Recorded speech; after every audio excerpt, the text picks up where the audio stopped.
একটা ভান করছো যেন আজ প্রথমবার মিলিত হচ্ছি তোমার সাথে। অন্তত বিরক্তির সাথে মেহমদ শাহ বলে ওঠে যামিনীকে। 16 বছরের যামিনী বদ্ধ চোখজোড়া থেকে অলক্ষ্যে দুফোঁটা অশ্রু গড়িয়ে পড়ে। বয়সটা তখন প্রায় 15 ছুঁই ছুঁই ছিল, যখন তার বাবু মশাইয়ের সাথে তার বিয়ে হয়। সদ্য কৌশলের বাতাস লাগা যামিনীকে নিজের জন্মলগ্ন থেকে পরিচিত হিন্দুত্ব সংস্কৃতিকে ভুলে আপন করে নিতে হয়েছিল এই নবপৃথিবীতে। মুসলমান হলেও যে বাবা মায়ের কর্মদোষ বড় হতে হয়েছিল হিন্দু পরিবারে। যদিও আপনটা সে একাই শ্বশুরালয়ে করেছিল, শ্বশুরালয় তাকে নয়। এ বাড়িতে প্রথম দিনে দূর দূর করে বিদায় করে দেয় তাকে সকলে। ভালো জায়গায় থাকলেও স্বামীর ভিটেতে স্থান হয়নি তার। না, ঠিকঠাক স্থান পেয়েছিল স্বামীর পক্ষে। আল্লাহর নিকট কত প্রার্থনার পর মেহমদ শাহকে মনে শয্যায় ও বাহুতে জায়গা করে নিয়েছে সে। কিন্তু স্বামীর ভিটে বা শ্বশুরগৃহে আজও স্থান হয়নি তার। সেই রক্ত ভেজা দিনটি আজও মনে পড়লে অস্থির হয়ে ওঠে যামিনী। সেদিনের ঝোড়ো হাওয়াতে গোটা জীবন বদলে গিয়েছিল যামিনীর। আহা, কি দুঃস্বপ্নময় সেই দিনটি! কি হলো চন্দ্রমল্লিকা, কথা বলছো না কেন বেগম? আমার সুকেশিনী, আমার তেজস্বী চন্দ্রিমা, আমার সোনামুখী পাখির মুখখানা মলিন কেন গো আজ? ঘোর ভাঙ্গে যামিনীর, তীব্র আক্ষেপ নিয়ে শুধায়, মেহনুর বাবুকে বুঝি এমনভাবে ডাকবেন বাবুমশাই? এমন আদর মিশ্রিত গলাতে? বিশ্বাস করেন, আমার দেহ যেন হাজারটা সাপ কামড়ে যায় কথা ভাবতে। মেহনুর বাবুকে কেন বিয়ে করতে হবে আপনার? আমি সাথে সাথে ক্রোধান্বিত হয়ে যামিনীর থেকে ধাক্কার সহিত ছিটকে সরে গেল মেহমদ শাহ। চোখ মুখে তার আক্রোশ। তোমার এত বড় আস্পর্ধা যামিনী! তুমি আমার সিদ্ধান্তকে প্রশ্ন করো। আমার সিদ্ধান্ত? ভুলে যেও না, আমি এই শেরপুরের কর্তাধর্তা সব। এই শেরপুরের জমিদার মেহমদ শাহ আমি। আমার স্ত্রী হয়েছে বলে আমার নিকট জবাব দিতে চাওয়া ভুল করবে না। হনন করে বেরিয়ে যায় মেহমদ। যাওয়ার আগে ঠাস করে দরজা লাগাতে বাদ যায় না। যামিনী বিবস্ত্র অবস্থায় হাত পা গুটিয়ে কাঁদতে শুরু করে। কাঁদবে নাই বা কেন? এই রূঢ় গম্ভীর মানুষটা যে একান্তই তার হওয়ার কথা ছিল, শুধু তার মাঝে আবদ্ধ থাকার কথা ছিল। তবে কেন আসবে নূর নামক কোনো রমণীর মেহমদ শহরের আঙ্গিনায়? তার হৃদয়টা যেন ছিন্ন বিচ্ছিন্ন হয়ে যায় এই পুরুষটির সাথে অন্য কারো নাম জুড়লে। কি করে মেনে নিবে যে তার একান্ত নিজের প্রিয় মানুষটি বিগত দিনগুলো রাত্রি যাপন করেছে অন্যত্র, অন্য কারোর শয্যায়? তার যামিনীর সমাপ্তি নয়, নবভোরের শুরুয়াতে কি এক যন্ত্রণা করে এক বিস্ময় এটা, যার স্পর্শে সে সিক্ত। সে কখনো কাউকে ছোঁয়া ভাবতেই তো ওর গা গুলায়। তাই তো যেই মানুষটার ছোঁয়া তাকে আগে পাগল করতো, আজ গা ঘিন ঘিন অনুভূতি হচ্ছে। ভোরবেলায় মুরগির ডাকে ঘুম ভাঙে যামিনীর। শাড়িটা ঠিকঠাক করে গায়ে জড়িয়ে বিশালাকার বারান্দায় যেয়ে দাঁড়ায় সে। আনমনে বিড়বিড় করে, রজনীর রেশ এখনও কাটেনি ধরণীর আকাশের বুক থেকে, অথচ আকাশের বুক থেকে এই যামিনী রেশটা কেটে গেছে পুরোপুরি। ফোঁস করে এক শ্বাস ফেলে রমণী। ঠিক তখনই আজানের শব্দে মুখরিত হয় পরিবেশ। সেই সাথে কক্ষে প্রবেশ করে যামিনীর সেবায় নিয়োজিত দাসীরা। যামিনীর খাসবাদী দিলরুবা কিছু একটা আঁচ করতে পেরে তার মুখশ্রী দেখে, তাই দাসীর উদ্দেশ্য করে বলে ওঠো, তোমার বেগমের উজুর পানির ব্যবস্থা করো হামারখানায় যে। দাসীরা মাথা বাঁকিয়ে বেরিয়ে পড়ে নিজের কাজ করতে। দিলরুবা উদ্বিগ্ন কণ্ঠে প্রশ্ন করে, বেগম, আপনাকে কেমন যেন চিন্তিত ও উদাসীন দেখছি, কোনো সমস্যা? আমার সমগ্র উদ্বিগ্নতার কারণ তো জানোই দিলরুবা। মেহনুরকে তোমরা চিনোই, তবে কেন জিজ্ঞেস করে পোড়ান বাড়াচ্ছ? নাউজুবিল্লাহ, আমার আল্লাহ সাক্ষী বেগম, আমার মনোবাসনা এমনটা ছিল না। আপনি নিরাশ হবেন না, আল্লাহর কাছে চান, আল্লাহ পরম করুণাময়, নিশ্চয় আপনাকে খালি হাতে ফেরাবেন না। হুম, তার কাছে পাওনা চাইতে যাচ্ছি দিলরুবা। বেগমের উজুর ব্যবস্থা হয়ে গিয়েছে। একজন দাসী কথাটা জানাতে আর দেরি করে না যামিনী। আজ বহু কথা বলার আছে, বহু অভিযোগ তার আছে তার এই পালনকর্তার সঙ্গে। উজু করে যা নামাজ পড়ে মোনাজাতে বসে যামিনী আল্লাহর নিকট ভারাক্রান্ত কণ্ঠে বলতে শুরু করে, আল্লাহ, আমি জন্ম হতে কতটা অসহায় তুমি জানো। আমার না ছিল বাপ মাপ, না ছিল সঠিক জাত ধর্ম। বাজারে নামতে চলেছিল আমার দেহ, তবুও তোমার চরম করুণায় আমি জমিদার মেহমদ শাহকে পেলাম নিজের ঢাল রূপে। অবশেষে এই কালো বেগুনের বিয়ে হলো, তোমার পাওয়া হলো, স্বামীর মন জুগানো হলো। কিন্তু আল্লাহ, তুমি আবার এ কোন কঠিন পরীক্ষায় ফেলছো আমায়? মেহনুর নামক ঝড়কে আমায় নিঃস্ব করে দিও না আল্লাহ, পানাহ দাও আমায়। তোমার রহমত পানা হোক। কারো পদাচরণে আওয়াজে মোনাজাতে সমস্ত করে জায়নামাজ ভাঁজ করে উঠে দাঁড়ায় যামিনী। তাকে দিলরুবা উৎসুক গলায় বলে ওঠে, বেগম, জমিদারবাবু ফোন করেছেন, আপনাকে তৈরি হতে বলেছে নবাব বাড়িতে যাওয়ার জন্য। আজ থেকে সেখানেই, সেই বাড়িতে জমিদার গিন্নি হয়ে থাকবেন আপনি। যামিনীর অবিশ্বাস্যকর লাগে দিলরুবার কথা। সত্যি বলছো তুমি দিলরুবা? আমি নবাব বাড়িতে থাকবো এখন থেকে? অবশেষে নবাবের হৃদয়ের সাথে বাড়িতেও ঠাঁই হবে আমার? মেহনুর নামক কোনো যুবতী আর আসবে না আমাদের মাঝে? আলহামদুলিল্লাহ, আমার আলহামদুলিল্লাহ। হাজার হাজার ধন্যবাদ তোমায় আল্লাহ। উৎফুল্ল হয়ে নিজের সিন্দুক রাখা সোনার দুটো হার দিলরুবার হাতে ধরিয়ে দিল। মসজিদে এই হারের মূল্যের পরিমাণ অর্থ দিয়ে দিও, আর অন্য হারটি তোমার নিজেদের মধ্যে বিলিয়ে নিও। অবশেষে পালকি উঠে যামিনী, আসলে ঠিক পালকি নয়, ঘোড়ার মতো করে নিজের বাজিদের ও শখানেক দেহরক্ষীর সাথে নবাব বাড়ির দিকে রওনা দেয়। যেতে যেতে মাথা বাহির করে যতদূর দেখা যায় পরিচিত এই বসত ভিটেটা দেখে কিশোরী। জঙ্গলের মাঝখানে এই বাড়ি, খুব সম্ভব জমিদার পরিবারের পশু শিকারের প্রয়োজনে ও বিলাসিতার প্রতীকরূপে এর স্থায়িত্ব। পরিবারের বিরুদ্ধে না যেতে পারে তাকে এখানে নিরাপদ স্থানে দেয় মেহমান। অনেকটা সময় যাত্রা শেষে গাড়ি থামে। দিলরুবা ইশারায় জিজ্ঞাসা করে সে থামার কারণ। দিলরুবা মাথা বের করে দেখে অস্থির চিত্তে জবাব দেয়, এসে পড়েছি আমরা নবাব বাড়িতে। এর মাঝে মেহমান সহ রাজবরী কণ্ঠে হাত এগিয়ে দিয়ে আদেশ করে, নিচে নেমে এসো চন্দ্রমল্লিকা। তার কণ্ঠ শুনে দিলরুবা চোখ নামিয়ে ফেলে। যামিনী স্বামীর হাত ধরে গাড়ি থেকে নামে। নিজ প্রিয় মানুষটির হাত দুই হাতে আঁকড়ে ধরে আবেগসিক্ত চুমু খায়। ধন্যবাদ বাবুমশাই, অনেক অনেক ধন্যবাদ। মেহমদ সাহের চেহারা তখনও শক্ত, তবে কালো বস্ত্রে আবৃত এই নারীটিকে কোনো কালে সে উপেক্ষা করতে পারে না, বিশেষ করে এই রমণীর সুরমারাঙ্গা নয়ন যুগলকে। তাই কোনোরকম উচ্চারণ করে যামিনীকে নিয়ে বিশালকার দালান বাড়িতে দিকে হাঁটতে শুরু করে। দরজার সম্মুখে অপেক্ষারত আপাতমস্তক ঢাকা সাদা হিজাব আবৃত একজন মধ্যবয়স্ক নারী মেহমদ সহ তার সম্মুখে দাঁড়িয়ে বলে, আম্মাজান, এই আমার চন্দ্রমল্লিকা। এই চন্দ্রমল্লিকার সমস্ত দায়িত্ব আপনার হাতে দিলাম। এই নবাব বাড়ির সকল রীতিনীতি শেখানো ও যোগ্য জমিদার গিন্নিরূপে গড়ে তোলার দায়িত্ব আপনার। মোর্শেদা খানম মৃদু হাসলেন পুত্রের কথায়। গালের খাসটা হাসি এই বৃদ্ধ বয়সে কেমন যেন স্নিগ্ধ। যথাজ্ঞা আমার নবাবজাদা।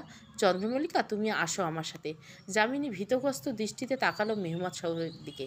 সেও ইশারায় সায় দেয়। যামিনী আশ্বাস পেল। দিলরূপাকে নিয়ে মোর্শেদা খাতুনের পিছন পিছন যেতে শুরু করলো। মোর্শেদা খাতুন তাকে একে একে নবাব বাড়ির সব কিছু চেনাতে চেনাতে অন্দরমহলে নিয়ে আসলো। এটা হলো অন্দরমহল। এখানে সমস্ত জমিদার পরিবারের সদস্য ও বিশেষ করে নারী সদস্যরা থাকেন। জমিদার ও পরিবারের আপন সদস্য বাদে কোনো গায়ের মারহামের প্রবেশ নিষেধ। ওই যে উপরের সবচেয়ে আলিশান কামরাটা দেখতে পাচ্ছ, ওটা মোরশাদ সাহেবের কামরা। তার বিপরীতের পাশে থাকা বদ্ধ কামরাটা তোমার। সব ব্যবস্থা করা আছে, তুমি যাও এখন আরাম করো। যামিনী নত দৃষ্টিত মাথায় ঝাঁকিয়ে সায় দেয়। তা দেখে মোর্শেদা খাতুন শক্ত কণ্ঠে উপদেশ দেয়, জমিদার বেগম, তুমি অনেক ঝড়ঝাপটা যন্ত্রণার সম্মুখীন হতে হবে। মাথা ঝুঁকিয়ে নয়, দৃঢ় কণ্ঠে চোখে চোখ রেখে নির্ভয়ে কথা বলতে হবে শেখো, কারণ এই দুনিয়ায় শক্তের সখা নরমের জম তিনি চলে যান। যামিনী তার কক্ষে প্রবেশ করে ক্লান্তির শ্বাস ফেলে বোরখা খুলে বিছানায় লুটিয়ে পড়ে। তার দেহ আর সাড়া দিচ্ছে না। দিলরুবা মেঝেতে পাটি বিছিয়ে শুয়ে পড়ে। দুপুরবেলা ঘুম ভাঙে যামিনীর দিলরুবার ডাকে। এক দাসী এসে তাদের খাবার দিয়ে যায়। পেট পুড়ে খেয়ে নেয় উভয়ে।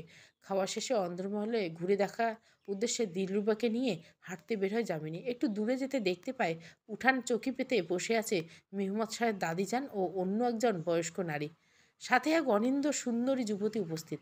যামিনী শুনতে পায় দাদিজান বলছে, এই চালচুলোহীন আধারিয়ার বাচ্চার মেয়েকে বিয়ে করে আমার নাতিটার জীবনটা অন্ধকার হয়ে গেল। এতটুকু মেয়ে জমিদারের গিন্নির দায়িত্ব কিভাবে সামলাবে, এই ভয়ে আমার দেহ ডুবছে। এখন অবশ্য চিন্তা নেই, তুই এসে পড়েছিস না মেহনুর, এখন সব ঠিক হয়ে যাবে। তা আবার হবে না? নামটাই তো মেহনুর, মানে চাঁদের আলো। তুমি আমার ছেলের জীবন আলোকিত করে দিবে। আল্লাহ তোমার সুখী করুক, শত রাজপুত্র রাজকন্যার মা করুক। বলে পাশে থাকা বয়স্ক নারীটি মেহমুন নামক যুবতীর ললাটে চুমু খেল। যামিনীর পায়ের তলা থেকে জমি খসে গেল। তবে কি মেহনুর নামক ঝড়টি এখনও বিদায় হয়নি তার ও বাবু মহেশের জীবন থেকে? বরং আরও ধেয়ে আসছে। এখন বাবুমশাই আশ্রয় হারিয়ে কোথায় যাবে যামিনী? 15 বছরের যামিনী নিজেকে রক্ষার্থে তিন কবুল বলে আপন করে নিতে হয়েছিল প্রায় দ্বিগুণ বয়সী মেহমদ শাহকে। তবে মেহমদের রাগান্বিত মুখশ্রী তাকে ভাবাচ্ছে, তাহলে কি সেও অর্থহীন এক সম্পর্কে জড়িয়ে পড়ল? জমিদার মেহমদ শাহ রহমতপুর গ্রাম পরিদর্শন করতে এসে খেয়াল করলো গ্রামের মাঝে বিদ্যমান ভিড়। কাছে গেলে দেখে এক হিন্দু দম্পতি 14-15 বর্ষী কিশোরীকে পতিতালয় সর্দারনী মোহিনী দেবীর নিকট বিক্রি করতে চেষ্টা করছেন। মেহমদ আটকাতে গেলে তাকে নিজের মান ও অহং রক্ষার্থে বিয়ে করতে হয় এই কিশোরীকে। না মোহিনী দেবী, আপনি এই মেয়েকে ক্রয় করতে পারেন না। এ আমার আদেশ ও নীতি বিরোধী। আপনাকে আমি বহুবার বলছি, আপনি এবং আপনার সহকর্মীরা হবে লতাবাড়ির শেষ বাসিন্দারও প্রজন্ম। মেহমদ শাহ হুঙ্কার দিয়ে ওঠে, আরে যেখানে বাগিনী ফল বিকাতে রাজি, সেখানে আমি না করার কে? ওনারা তো বিকাতে চাচ্ছেন নিজের ভাগ্নিকে, তারা আর দায়িত্ব নিতে চান না যামিনীর। পরে তো মেয়েটা ভাতে শুকিয়ে মরবে। আমি যেখানে না করি কিভাবে? লতাবাড়ির আর কিছু হোক না হোক এক মুঠো তো ভাত পাবে। কিছুটা ঠাট্টার সুরে মোহিনী দেবীর। মেহমাদ ঘাড় ঘুরিয়ে যামিনীর মামা নীলকণ্ঠ দাসের দিকে দৃষ্টি স্থির করলো। তিনি মাথা নত করে দাঁড়িয়ে আছেন। আপনি আপনার ভাগ্নিকে নিয়ে বাসায় ফিরে যান। লতাবাড়িতে কোনো নতুন মেয়ে নেওয়া নিষেধ। ভুল বললে মার্জনা করবেন বাবু সাহেব, কিন্তু এই মাইয়ের দায়িত্ব আমি আর নিতে পারছি না। আমি আর পিছনে এক কানাকড়িও দিতে পারবো না। এ আমার জন্য বড়ই চাপের। এই জন্য বাবু আপনি দয়া করে বাধা দিবেন না। মেহমাদ এক মুহূর্ত ভাবল, আচ্ছা সমস্যা নেই, নিতে হবে না আপনার। এই কন্যার খরচাদির দায়িত্ব আমার। মাস শেষ হওয়ার আগে অর্থ নবাব বাড়ি থেকে আপনার দুয়ারে পৌঁছে দেবে। মেয়েটাকে নিয়ে তবে বাড়ি যান এখন।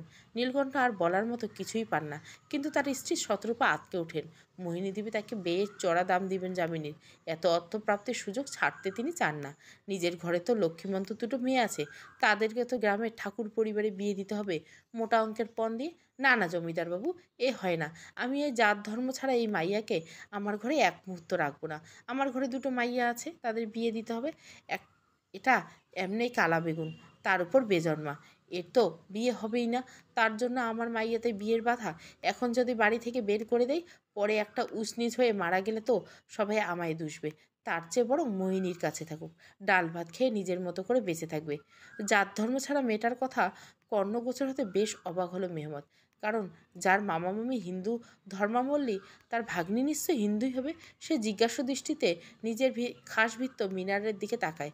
সে কানে কানে জানায়, একজন মুসলিম ছেলের সাথে প্রেম ছিল যামিনীর মায়ের। বিয়ের আগের গর্ভবতী হয়ে পড়েন, জন্মদানের সময় মৃত্যুবরণ করেন। মেয়ের বাপের হদিশ মেলেনি আর। এই জন্য মেয়ের জাত ধর্ম নিয়ে একটা রেষারেষি রয়েই গিয়েছে। আবার বংশ পরিচয় নিয়েও জারো জারকি। সব শুনে মেহমদ পুনরায় নিজের সিদ্ধান্ত জানান, ঠিক আছে, তবে তার খরচের সাথে বাসস্থানের দায়িত্ব আমার। আমি সকল দায়িত্ব নিলাম যামিনীর। এ কোনো কথা বললেন জমিদারবাবু? এটা তো আমাদের সমাজকে নষ্ট করা হলো। এক মাইয়ের দায়িত্ব পুরুষ নিতে পারে তখন যখন বিয়ে হয়। এটা তো শুধু আমাদের ধর্মের কথা নয়, আপনার ধর্মের কথা। কি যেন বলেন আপনারা? মনে পড়েছে, গায়েরে হারাম। যামিনী কি করে একজন গায়েরে মরহমের সাথে থাকতে পারে? এ তো অবৈধ। শতরূপা দাসের কথায় গ্রামের বেশ খানেক মুরব্বী সায়ও জানিয়ে ওঠেন। তাদের সমর্থন পেয়ে যেন পেয়ে বসেন। সুযোগ বুঝে গভীর ভাবে তাকে আক্রমণ করেন মেহমদ শেখ। বলি, আপনার যদি এতই দরদ হয় এই অ্যাপয়েন্টমেন্টের জন্য যে বিকেতে দিবেন না, তবে নিজেই বিয়ে করে নেন না যামিনীরে, দেখি আমরা। মুখে চওড়া হাসি ফুটে ওঠে শতরূপায়। তিনি জানেন, যতই হোক জমিদারের একমাত্র পুত্র তার কিছুতেই হাত বাড়াবে না এই জাতপাতহীন কৃষ্ণবর্ণের কিশোরীর দিকে। বিবাহ বন্ধনে তো বেশ দূরের কথা। এদিকে মেহমদ শাহ ক্রুদ্ধ। সে ভেবে পাচ্ছে না সামান্য এক চাষার স্ত্রীর তার সম্মুখে এত দুঃসাহসিকতা দেখানোর সাহস কী করে। রাগে রীতিমতো গলা চেপে ধরতে মন চাচ্ছে, তবে মেহমদ শাহ তা করলেন না। রাগী হলেও শীতল মস্তিষ্কের পুরুষ সে খুব ভালো করেই জানে, জোর দেখিয়ে আর জিতলেও গ্রামবাসীর মনে তার জন্য ভীতি থাকবে না। কিন্তু তার আগে সেই অহং মান আর ঠাটবাট থাকবে না। মিনার, কাজী আর মৌলানা সাহেবকে ডাকা হলো। আজ এই মুহূর্তে জমিদার নবাব মেহমদ সাহেবের বিয়ে হবে নীলকণ্ঠ দাসবাবুর বোনের মেয়ের সাথে। মেহমদ শাহর আহ্বানে চলে আসলেন মৌলানা সাহেব। তিনি পরিস্থিতি বিবেচনা করে প্রথম, তারপর মুখ খুললেন, দেখো, যামিনীর বাপ যেহেতু মুসলমান, সেহেতু চলিত রীতি অনুযায়ী সেও মুসলমান। কিন্তু এতকাল একটা হিন্দু পরিবারে সে বেড়ে উঠেছে ইসলামের কোনোরূপ ধরাছোঁয়ার বাইরে। তাই আমার হিসাব নিকাশ অনুযায়ী তার আবার ইসলাম ধর্ম গ্রহণ করা উচিত, তবে ইসলাম ধর্ম গ্রহণ করতে হবে মন থেকে, বিয়ে করার জন্য নয়। এখন মা যামিনী, তুমি জানো তোমার সিদ্ধান্ত। হুম, বলো মেয়ে, কী চাও তুমি? গম গম কণ্ঠে প্রশ্ন করে মেহমদ শাহ। জামিন সিদ্ধান্ত নিবে আর কি, থরথরে কাঁপছে বিপদ আশঙ্কায়। বাস্তবিত সে কোনো ধর্ম সম্পর্কে পুরো জ্ঞাত নয়। বিষয়টা এমন যে তাকে এতটাই নিচু দৃষ্টিতে দেখত সকলে। সে যে হিন্দুত্ব বা ইসলাম দুটো একটি ধর্মের বিষয়ে আগ্রহ দেখালে মানুষ কটুবাক্য শোনাতে ভুল করতো না। বিশেষ করে তার মামির গালাগাল ও বাজে কথায় তো সবচেয়ে বেশি আহত হতে হতো। সব কিছু মিলিয়ে দু ধর্ম, বিশেষ করে হিন্দু সংস্কৃতির মাঝে বেড়ে ওঠা ইসলাম সম্পর্কে অনেকটাই অজ্ঞাত। তবে এত কিছুই এখন বিবেচনায় আনছে না রমণী। তার ভাবনা শুধু একটাই, নিজের দেহকে বাজারে নামার থেকে বাঁচানো। আর না ভাবনায় নিজেকে ব্যস্ত করে সে চোখ মুখ খিচে জবাব দেয়, আমি রাজি, আমি আমার ইসলাম ধর্ম গ্রহণ করুন। তবু এই নরক সর্দারনির কাছে একা ফেলে যাবেন না বাবু মশাই। অবশ্য মৌলানা সাহেবের হাত ধরে যামিনী পুরোনায় ইসলাম ধর্ম গ্রহণ করেন এবং গোটা গ্রামকে সাক্ষী রেখে স্ত্রী হয়ে ওঠে জমিদারে। তবে আদৌ কি বিবাহ বন্ধন কোনো মূল্য আছে? এই বিয়েতে মুখে হাসির ঝলকানি শুধু মৌলানা সাহেবের আর জামিনীরে। মেহমাদের মুখশ্রী বিক্ষুব্ধ, গ্রামবাসীর চোখে অস্পষ্ট এক অসন্তুষ্টি আছে, কারো চোখে আবার ঈর্ষা। আর শতরূপার নীলকণ্ঠ দাস, তাদের চেহারায় তীব্র আক্রোশ, অসন্তুষ্টি ও হতাশা সদ্য বিবাহিত দম্পতির প্রতি। আসলে এত মোটা অঙ্ক হাতছাড়া হলে কে বা আনন্দিত হবে? যতই সেই অর্থের বিপরীতে এক মেয়ের জীবন নষ্ট হোক, নিজের কন্যা হোক তো আর না। মেহমাদ সহ যামিনীকে গাড়িতে বসে আদেশ করেন। রমণীকে কাঠপুতুলের মতো সেই আদেশ পালন করতে হয়। যুবক ফিরে এসে নীলকণ্ঠ দাসের একদম কাছে এসে দাঁড়ায়। বুক কাঁপছে নীলকণ্ঠ দাসের। আপনার স্ত্রী অনেক সাহস দাস সাহেব। জমিদার নবাব মেহমদ সাহেবের সাথে মুখে মুখে কথা বলে, তর্ক করে, আপত্তি করে। পৃথিবীতে প্রতিটা জিনিসের একটা মূল্য আছে সাহেব, যা সবাইকে দিতে হয়। আপনার বউয়ের সাহস প্রদর্শনের জন্য একটা মূল্য আছে। আপনি আজ থেকে 4 বছর অবধি আমার কোনো জমি ভাড়া নিতে পারবেন না। আর ভিটে মাটি ভাড়া দিবেন প্রতি মাসে দ্বিগুণ হারে। আর যদি এই মূল্য দিতে না চান, তবে তালাক দিয়ে আপনার স্ত্রীকে শ্বশুর গৃহে রেখে আসুন। এখন দূর হন আমার নজর সামনে থেকে, অন্যথায় আমার আক্রোশ গড়লে না সমাপ্তি হয় আপনার। শেষ বাক্য দুটো বেশ চেঁচিয়ে বলল মেহমদ শাহ। ভীতগ্রস্ত হয়ে মাথা নত করে ফেলে গোটা গ্রামবাসী। মাথায় আকাশ ভেঙে পড়ল দাস দম্পতির। নীলকণ্ঠ দাস ও শতরূপা দাস উত্তেজিত ভারাকণ্ঠ গলায় মার্জনার আবেদন করতে শুরু করলেন। হুজুর, মাফ করেন, আমাদের এত বড় শাস্তি দিবেন না। বাচ্চাদের নিয়ে না খেয়ে মরা ছাড়া কোনো উপায় নেই। দয়া করুন জমিদারবাবু, দয়া করুন। তাদের প্রবাহমান নোনা জল কান্না, উৎকণ্ঠা, আকুতি সর্বটাই কর্ণকোহর হয় না মেহমদ সাহেব। তবে যে যুবকের জন্য এক শ্রুতিমধুর ধ্বনি, যা তাকে শান্তি দিচ্ছে, যার প্রমাণ তার মুখশ্রী উদিত বাঁকা হাসি। নির্বিকারভাবে স্মিত হাসির সহিত গাড়িতে উঠে সে। যামিনী আনমনে বিড়ি বেড়ায়, কি নিষ্ঠুর আপনি বাবু মশাই। এক কান দু কান হতে হতে নবাব বাড়িতে পৌঁছে গেল মেহমাদ ও যামিনীর বিয়ের খবর। মেহমাদের দাদিজান বেগম লুৎফুন্নেসা রাগের সাথে তরতর করে বাড়ছে প্রেশার। নার্স রুমি তার পাশে বসে তাকে সান্ত্বনা দেওয়ার চেষ্টা করছে। জমিদার নবাব আলিউল শাহ ও ছেলেসহ ড্রাইভার দেহরক্ষী মিনারকে বারবার কল দিচ্ছেন, কিন্তু প্রতিবারে একই উপায়ে প্রত্যাখ্যান। ফোন বন্ধ করে রেখেছে সকলে। পুত্রের এমন কুকর্ম শুনে মুখে আঁচল চেপে কাঁদছেন মেহমদ সাহেবের মা বেগম নূরবাহার। তার যে বহু ইচ্ছে ছিল ভ্রাতুষ্পুত্র আয়েশা অথবা ননদের কন্যা থেকে একজনকে পুত্রবতী করে আনার। শান্ত শুধু নবাব পরিবারের একজন, তিনি হলেন মোর্শেদা, মেহমদ সাহেবের প্রিয় আম্মাজান। অবশেষে অপেক্ষার অবসান ঘটিয়ে মেহমদ সাহেবের আগমন ঘটে অন্তর্মহলে। সবাই ক্ষোভ নিজ স্থান থেকে উঠে দাঁড়ায় তাকে দেখে। নবাব পরিবার সকলে মেহমদ সাহেবের প্রশ্নবিদ্ধ করার তার পূর্বে কিশোরী তথা যামিনী ছোট ছোট পদাচরণের পাশে এসে দাঁড়ায় স্বামীর। নবাব আলিউল সাহেব চিৎকার করে জিজ্ঞাসা করে, এসব কি শুনছি আমি মেহমদ? এই মেয়ে কে তোমার সাথে? বেগম নূরবাহার তো যামিনীর প্রথম দর্শন পেয়ে এতটা স্তম্ভিত ও হতাশ হন, তিনি দাঁড়ানো থেকে ধপস করে বসে পড়েন নরম শিমুল তুলার গদির উপর। ঝরঝরিয়ে কেঁদে পড়েন, কি হলো, তুমি উত্তর দিচ্ছ না কেন মেহমাদ? তোমার বাবা কিছু জিজ্ঞাসা করছে? জি আব্বা হুজুর, আমি বিয়ে করছি এই মেয়েকে। সে এখন ধর্মীয়ভাবে আমার স্ত্রী, এই নবাব বাড়ির পুত্র। খবরদার মেহমাদ, ওই কথা মুখ দিয়ে উচ্চারণ করো না। এই চালচুলোহীন কালী কখনো নবাব বাড়ির পুত্রবধূ হতে পারে না।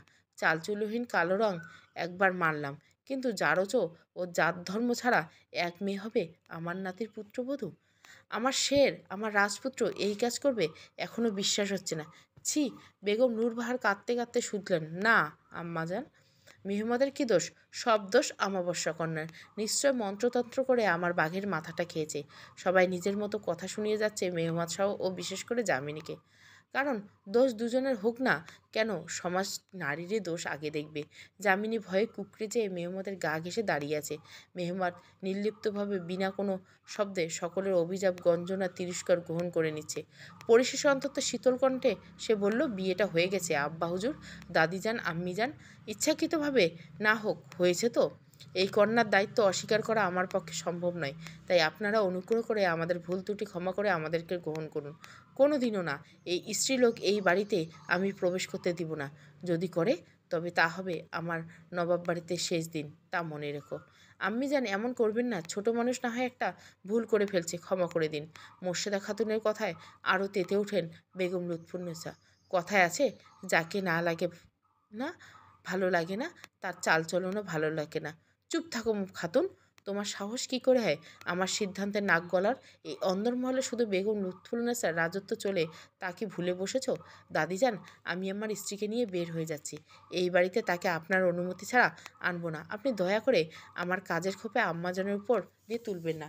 মিনতি করে বাক্যগুলো উচ্চারণ করে যামিনীর হাত ধরে সেখান থেকে প্রস্থান করে মেহমাদ শাহ। সদর দরজায় দাঁড়িয়ে কল করে মিনারকে। ঘোড়ার গাড়ি বের করে মিনার। বনের শিকার দালানে যাব। তার কল কাটার একটু বাদে চোখের সম্মুখে উপস্থিত হয় ঘোড়ার গাড়ি। যামিনী হতভম্বের মতো দাঁড়িয়ে থাকতে দেখে মোর্শেদ শাহ ভুরু নাচিয়ে জিজ্ঞাসা চাউনিতে নিক্ষেপ করে। যামিনী তাড়াতাড়ি ডানে বাঁয়ে নেড়ে গাড়িতে চড়ে বসে যুবক নিজেও ঘোড়া গাড়ি সমেত গভীর নীরবতার মধ্যে চলতে শুরু করে নিজের গন্তব্যের দিকে।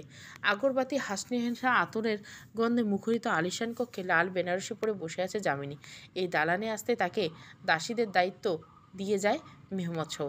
দাসীরা তাদের বিয়ের কথা হয়তো আগের থেকে জানতো, তাই তাকে হাম্মামখানায় নিয়ে যেয়ে দুধ চন্দন দিয়ে গোসল করিয়ে দামি বস্ত্রে অলঙ্কারে সাজিয়ে তুলে তাকে বিছানায় বসিয়ে দেয়। যাওয়ার আগে এক বাদী দিলরুবার কানে কানে ফিসফিসিয়ে বলে, বেগম, আজ প্রথম রাত্রি আপনাদের। শুনেছি আপনাদের পরিবার না জানিয়ে বিয়ে, নিঘাত তবে প্রেমের বিয়ে।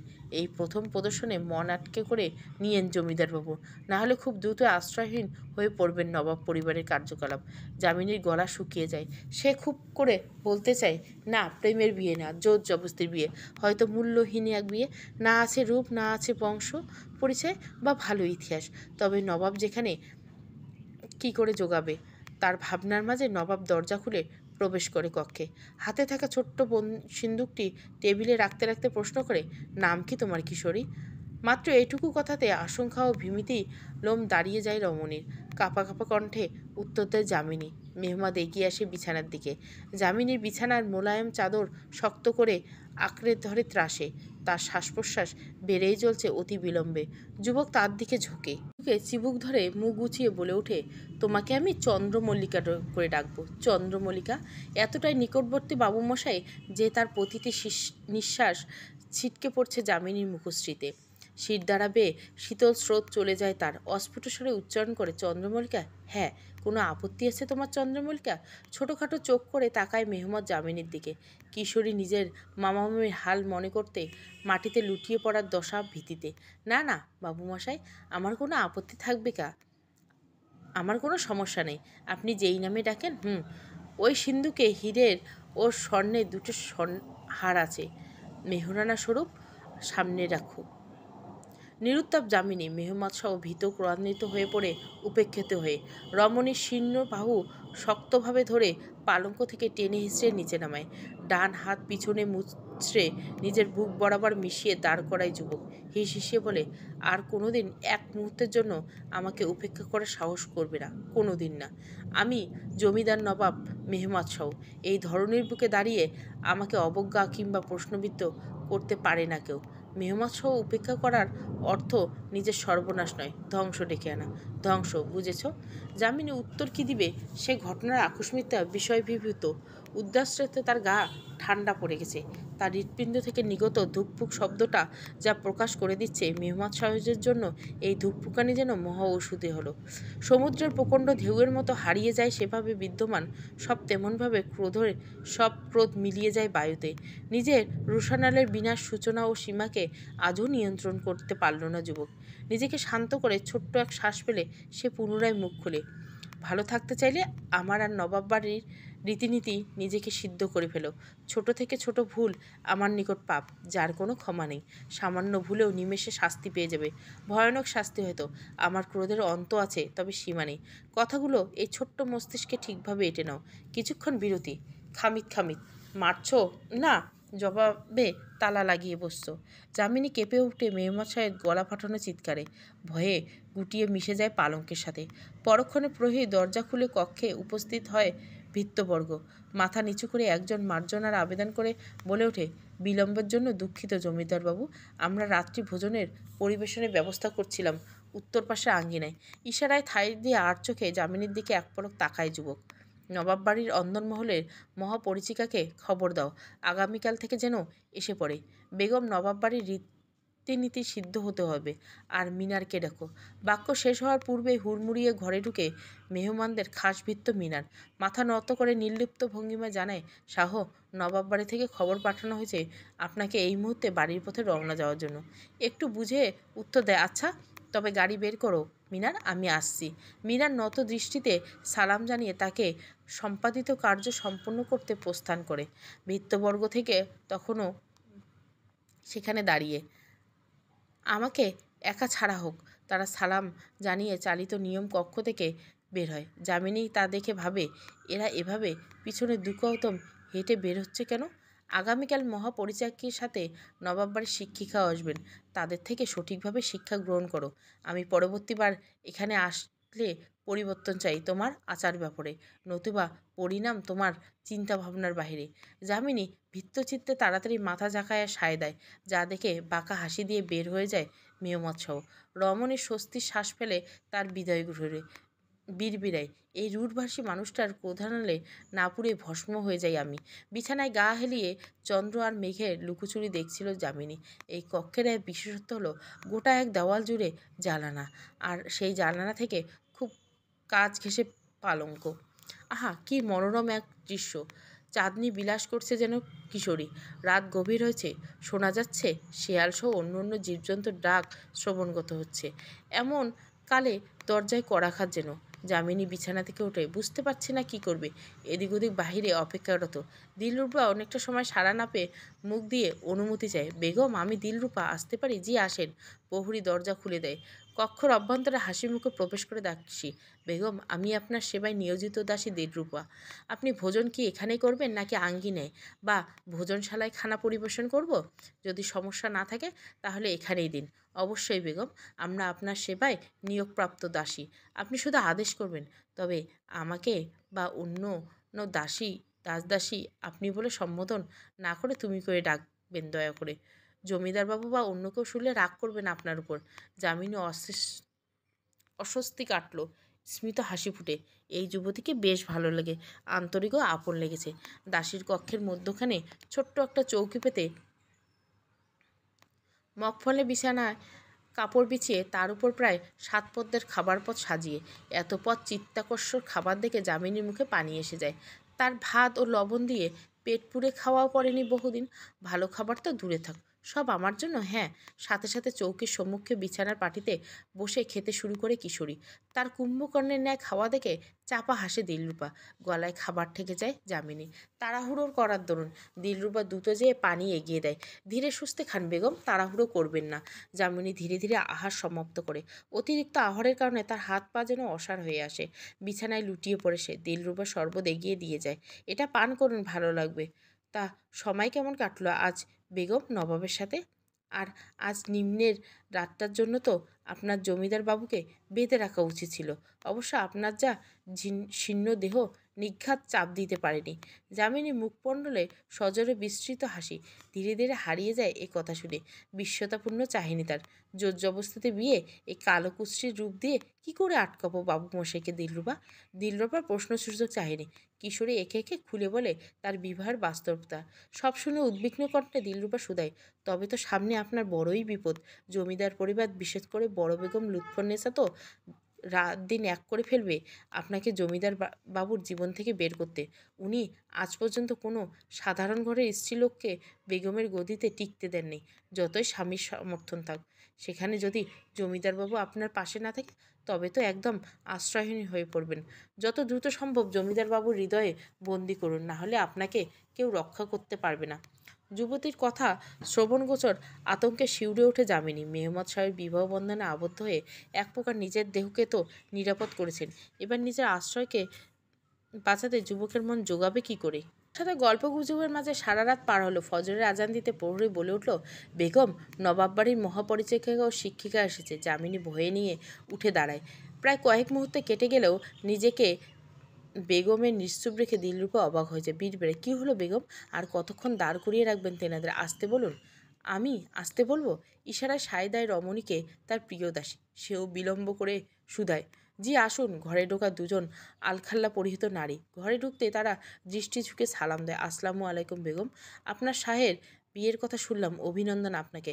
যামিনী উত্তর দিবে কোথা থেকে? অপরিচিত মানুষের এমন অনভ্যস্ত আচরণে নিশার হয়ে রয়েছে। তবুও দিলরুবা মৃদু ধাক্কা ও ইশারায় সে কোনো রকমে জবাব দেয়, ধন্যবাদ মহাপরিচিকা ও শিক্ষিকাকে।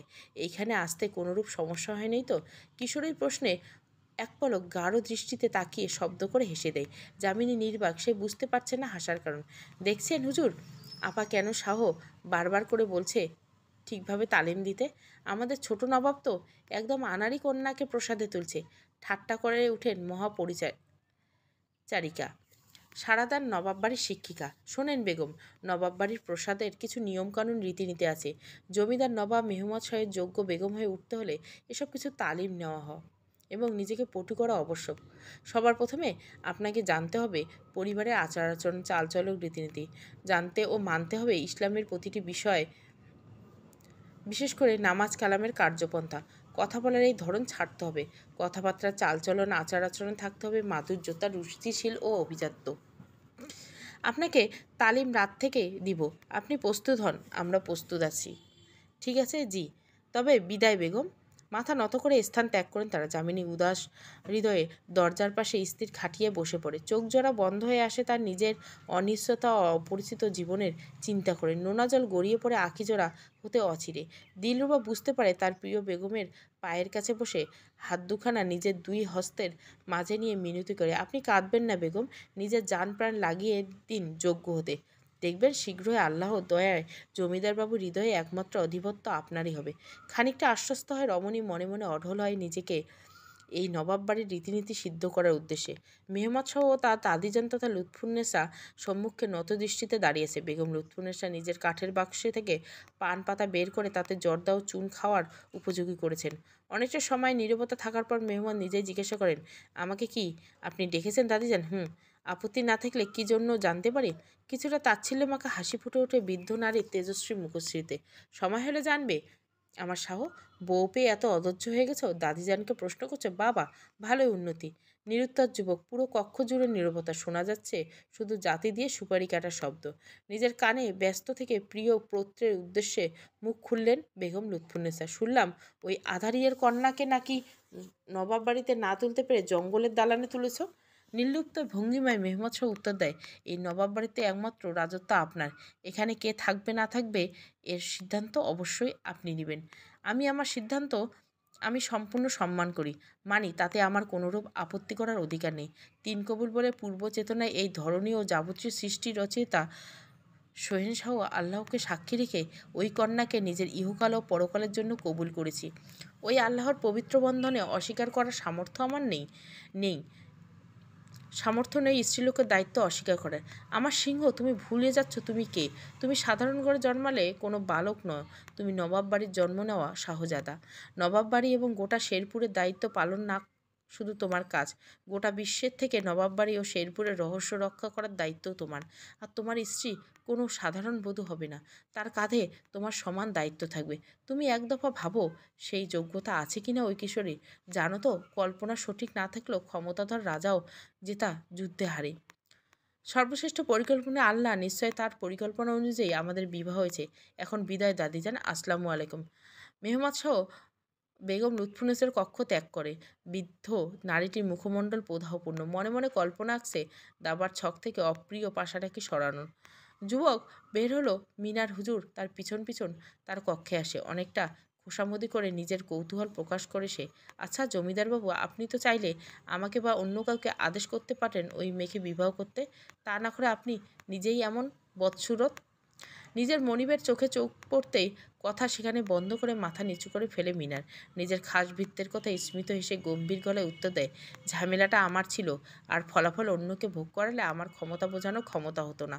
কিন্তু সম্ভ্র ও মান নিচে নেমে যেত। আর মানুষের মাঝে বদসুরত বলে কিছু হয় না আমার মনে হয়। বেগম বেগম বেগম উৎফুল্লতার সহিত যামিনী ডাকতে ডাকতে কক্ষে ঢোকে। হঠাৎ প্রিয় বাদীকে এত আনন্দিত হতে দেখে একটু আশ্চর্য হয় যামিনী। সেই সাথে তার মুখশ্রী উদিত হয় মুচকি হাসি। কি হলো গো দিলরূপা, মনে এত রং কেন লাগলো আজ? প্রিয় বেগম, আমার নয়, আপনার দিন রাত রঙিন হতে চলছে। আপনার আধার গগনে চাঁদ আসতে চলেছে গো। আরে খবর পাঠিয়েছে জমিদারবাবু, আসছেন তিনি আজ।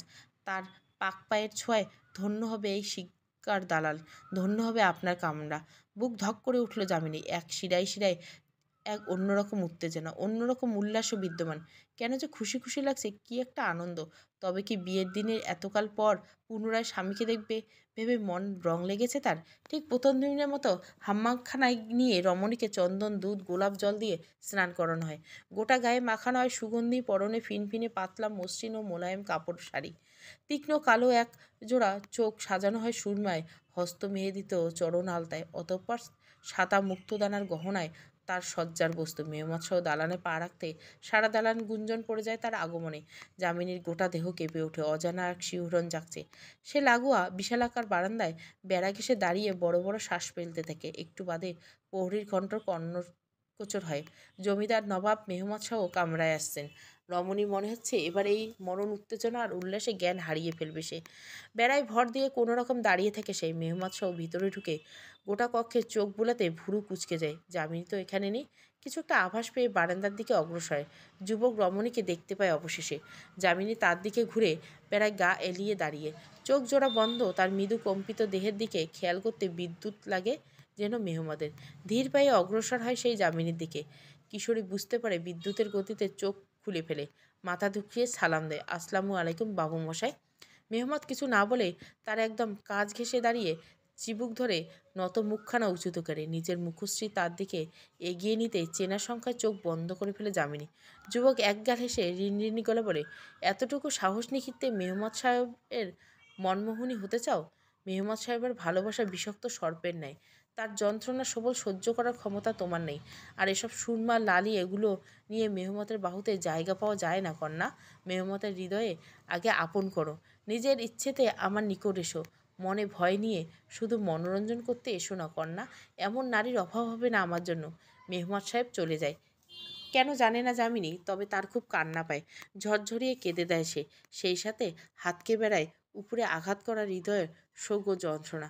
হাতে থাকা কাচের চুড়িগুলো তো চৌচির হয়েছে, সেই সাথে কাচের আঘাতে ক্ষতবিক্ষত হয়ে যায় হস্ত। সব চুড়ি ভেঙে শান্ত হয়ে আকাশের দিকে মুখ এগিয়ে দেয় সে। এত ক্ষোভের তো কিসের? তাহলে কি সে চাচ্ছিল মেহমাদ আসুক, তাকে ছুঁয়ে দিক? এই রমণী তো একদম জানানি রমণীর এমনটা নয়। তার হৃদয়ে আছে বহু স্বপ্ন, প্রত্যাশার কামনা নিজের স্বামীকে জুড়ে। তার পূর্ণতা আকাঙ্ক্ষা তার লোমে লোমে পরিপূর্ণ। এদিকে তার সাথে ক্রন্দন করতে বসে আকাশে মুষলধারে বৃষ্টি নামবে, ভিজিয়ে দেয় রমণীকে। জমিদার বের হতে দেখে যামিনী কক্ষে ঢোকে দিলরুবা। বারান্দায় দাঁড়িয়ে থেকে যামিনীকে এভাবে ভিজতে দেখে অবাক হয় সে। আতঙ্কিত হয় যখন প্রিয় বেগমের হাত থেকে গড়িয়ে পড়ে রক্ত। বেগম বেগম ভিতরে আসুন, আপনার হাত থেকে রক্ত পড়ছে, ভিতরে আসুন। যামিনী শুনে না শুনি তার কথা। দিলরুবা নিজ হাত ধরে নিজে আসলে সে শুধায়, যাও তুমি দিলরুবা, আমাকে একা ছেড়ে দাও। আমার যন্ত্রণার দহম তুমি বুঝবে না। অনেক চেষ্টার পরে দিলরুবা সহ অন্যান্য দাসীরা যামিনীকে ভিতরে নিতে পারে। গোটা দালানের দাবানলের ন্যায় ছড়িয়ে পড়ে মেহমাদ সাহেবের কানে আসতে সে নিজের কক্ষ ছেড়ে ক্ষুব্ধ হয়ে যামিনীর কক্ষে ঢুকে। দাসীদের ভিড় দেখে ধমকে দিয়ে সে বলে ওঠে, বের হও সকলে, বের হও, কামরা আমার খালি চাই এই মুহূর্তে। পরক্ষণে সমগ্র কক্ষ খালি হয়ে যায়। মেহমাদ বারান্দার দিকে অগ্রসর হয়। যামিনীর কোমর আঁকড়ে ধরে নিজের সাথে মিশিয়ে ক্ষুব্ধ কণ্ঠে প্রশ্ন করে, তোমরা স্পর্ধা কি করে হয় এমন উপস্থিতি এমন কাণ্ড রটনা কি করে? তাকে অবাক করে যামিনী নৈশব্দে তার অর্ধরোষ্ট নিজের অধরে ছুঁয়ে দেয়। বক্ষে লুটিয়ে পড়ে আকুতি ভরা কণ্ঠে আবেদন করে, আপনার সব ক্রোধ মেনে নিলাম বাবুমশাই, মেনে নিলাম আপনার ভালোবাসার যন্ত্রণা, মেনে নিলাম আপনার সকল বিষাক্ত ছোবল, তবুও আমাকে আপনার ভালোবাসার ভিক্ষে দিন। আপনার হৃদয়ে জায়গা দিন আপনার ওই বক্ষে বাহুতে, আপনার গোটা দেহে। আমার আধার যৌবন আপনার চরণে অর্পণ করেছি বাবুমশাই, ফিরিয়ে দিবেন না? মেহমদ সাহ অপলক দেখতে থাকে এই বৃষ্টিসিক্ত কিশোরীতে। চাঁদের আলোতে স্পষ্ট দেখতে পাচ্ছে তার মুখশ্রী, কৃষ্ণাঙ্গ গড়ন, গোল গোল শিশুসুলভ মুখশ্রী, সরু নাক, ছোট্ট টানা টানা হরিণীর ন্যায় মায়া বাঁধানো আঁখি, পুরু ঠোঁট, সব মিলিয়ে যেন গ্রিক পৌরাণিক কাহিনীর দেবী। চিবুক ধরে লড়াটে গম্ভীর চুম্বন করে কোলে তুলে নিয়ে অগ্রসর হয় কক্ষের দিকে যুবক। দাসীর দ্বারা ঔষধ আনিয়ে নিজ হাতে লাগিয়ে দেয় যামিনীর হস্তে। অতঃপর নিশুতি রাতে অন্যরকম এক সুখকর ও যন্ত্রণাকর পথ পাড়ি দেয় মেহমাদসহ ও চন্দ্রমল্লিকা। পালঙ্কে দেহে তীব্র যন্ত্রণা নিয়ে শুয়ে আছে যামিনী। মেহমাদসহ নিজ হাতে ব্যথা উপশম করে কুসুম গরম পানিতে ভেজানো কাপড় দিয়ে সেঁক দিচ্ছে প্রিয়সীকে। তাও যেন কন্যার আর্তনাদ থামার নেই। চন্দ্রমল্লিকা, তুমি ছোট, তুমি তো বুঝবে না, জানো না, তোমার বোঝা উচিত ছিল। এত কম বয়সে চাপ দিয়ে ফেললাম। মেহমাদ হাত ধরে তাকে থামিয়ে দেয় যামিনী। তার হাত নিজের বুকে জড়িয়ে ঋণঋণে বলে ওঠে, বাবুমশাই, সেই যন্ত্রণা আমার আপনার আরও কাছে নিয়ে যায়, তা সুখের আমার নিকট, তা আমায় ধন্য করে। দয়া করে নিজেকে দুষবেন না। তাছাড়া আপনি জানেন, গ্রামের সখা সমবয়সী রত্নার আরও আগে বিয়ে হয়েছিল, একটা ছেলে আছে এখন, আমার শুধু একটাই আছে, তা হলো আপনি আমাকে নিজের নিকটে রাখেন, এতটাই নিকটে যেন কেউ আলাদা করতে পারে না আমাদের। কারণ আপনি ছাড়া আমি সূর্যহীন ধরণীর ন্যায় অন্ধকারে ডুবন্ত এক ধ্বংসাস্তূপ। মেহমদের ভালোবাসা সিক্ত আগে স্পর্শ দেয় তার চন্দ্রমল্লিকার চিবুকে। যামিনী তৃপ্তির হাসি দেয়। চন্দ্রপুকুর প্রথম পর্ব ভালো লাগলে অবশ্যই লাইক, শেয়ার এবং সাবস্ক্রাইব করবেন। Thank you for watching. এটা একটা ভৌতিক গল্প।